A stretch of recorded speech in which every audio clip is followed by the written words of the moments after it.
Então, o que está por trás de todo grande líder da história que liderou guerras é insegurança e medo e falta de autoconhecimento? Se um cara como Hitler... Napoleão, qualquer um desses caras. Grandes líderes, é medo e insegurança? Não necessariamente. O cara pode olhar para o lado sombrio dele e usar esse lado para o que ele acha que é nobre. Uhum. E aí tem um outro problema de você fazer um julgamento para que você vai usar esse lado. Porque essa história é interessante. A gente pode olhar isso pros super-heróis, né? Tipo assim, se você tem um filme ou uma história de um super-herói e só tem o super-herói, se o vilão não é interessante o suficiente, a história não é interessante. Uhum. Porque a gente está atraído por aquele vilão. E para você lidar com certos vilões, você tem que incorporar um pouco da sombra dele, porque essa é a arma que você tem contra ele. Uhum. Então, para você lutar com Hitler, desculpa, não vai ser você ir lá e reverenciá-lo e dar flores para ele. Eu acho que um abraço resolvia muita coisa, mas enfim. Não resolveu.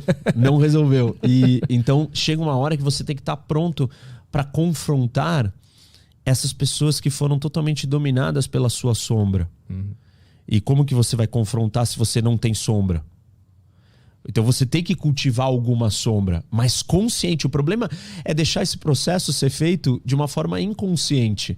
Você tem que estar ativamente percebendo que existe sombra aqui. Sim. E eu tô dialogando com ela e ela tá presente. E eu vi que eu usei ela de uma forma errada. Para que você tá constantemente corrigindo e calibrando o uso dela. Porque, assim, um violador, né? Um cara, um pedófilo, um agressor sexual. Ele identifica as vítimas que são mais suscetíveis a serem atacadas antes. Uhum. E ele percebe isso. E como que ele percebe? Ele identifica aquelas pessoas que têm a ausência da conexão ou do acesso dessa sombra. Porque elas são mais purificadas. E aí elas se tornam o quê? Alvos e são destruídas por aquele outro predador. Uhum. Então, em última instância, para nós todos sermos fortes e construirmos um equilíbrio de poder, onde ninguém vai tirar vantagem de ninguém, nós temos que desenvolver esse diálogo com a nossa sombra, uhum, conscientemente. Porque se não for consciente, você vai virar o guarda nazista. Sim, o soldado nazista. Vai se tornar um vilão também, né?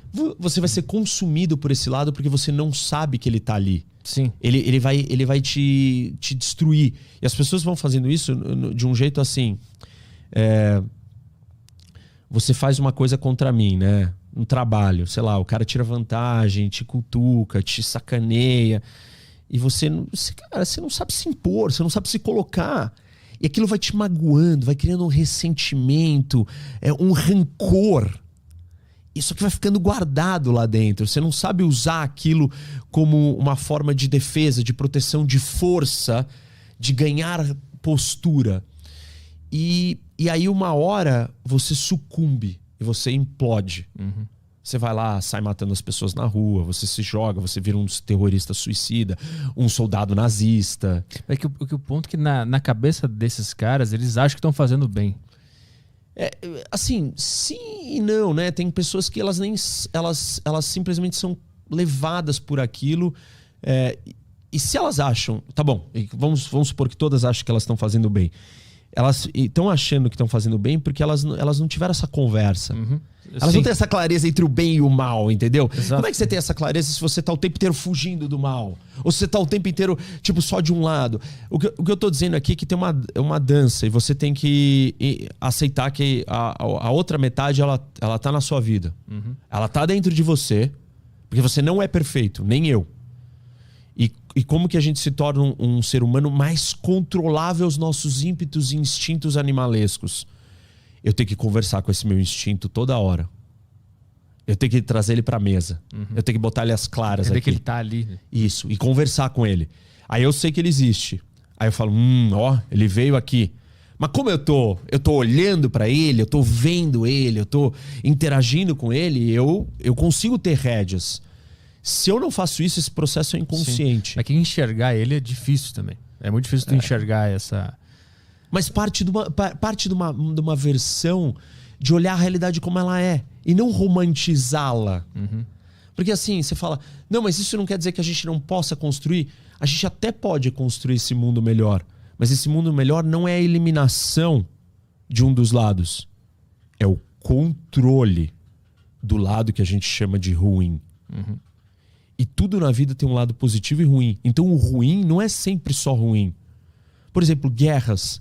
A guerra no povo judeu. Ou em várias grandes nações. A guerra foi um fator de resiliência, de resistência, de se reinventar, de aprender, de dor, mas de crescimento. De fazer você levantar e ser mais forte. De fazer você ser mais unido. De fazer você ser mais precavido, mais desconfiado, mais atento. Se você tá sempre numa realidade florida, mágica, você nunca tá esperando que essas coisas aconteçam, mas elas vão acontecer. Porque lá fora tem um monte de predador. Então, assim, nações também são forjadas ou formadas e estruturadas por guerras, por processos de guerra. Esse processo de unificação é um processo de guerra. Eu faço uma analogia, né, com a história da independência do Brasil. Independência ou morte. Ninguém vai morrer aqui. Não vai morrer, não vai lutar. Não vai lutar, passividade. Passividade é bom porque não traz guerra. Mas a gente aceita um monte de barbárie, de absurdo. E aí, no final das contas, quando você olha bem para o Brasil, nós não somos um país pacífico. Sim. Entendeu? Só que é uma violência que ela foi canalizada para o lugar errado. Tá bom, a gente não lutou, não teve a guerra civil igual os americanos. Que ali construíram uma unidade. Então, esses processos de destruição são processos de transformação. E na economia você fala da economia destrutiva, dos negócios, startups. Meu, você testa, né? Você cria o produto mínimo, viável ali, ele quebra, você reconstrói, você aperfeiçoa. Não dá pra gente olhar para a construção de uma sociedade, do mundo, da vida, como você pegar e sair de um lugar aqui e transformar numa mágica perfeita. Isso é uma cadeia, é uma escada. Sim. É um processo. Esse processo ele tem que ser feito com a gente olhando e aceitando a realidade. Por isso que ideologias são tão problemáticas para uma nação, para um país, para uma sociedade. Porque ele te cega. Assim, não existe só liberdade. E não existe só igualdade. Existe liberdade, existe igualdade, existe justiça. Essa é a visão da realidade. Existe luta de classes? Existe. Não existe só luta de classes. Sim. Você não escolhe a sua mulher, o seu amigo, o seu trabalho, só por quanto dinheiro vai te dar.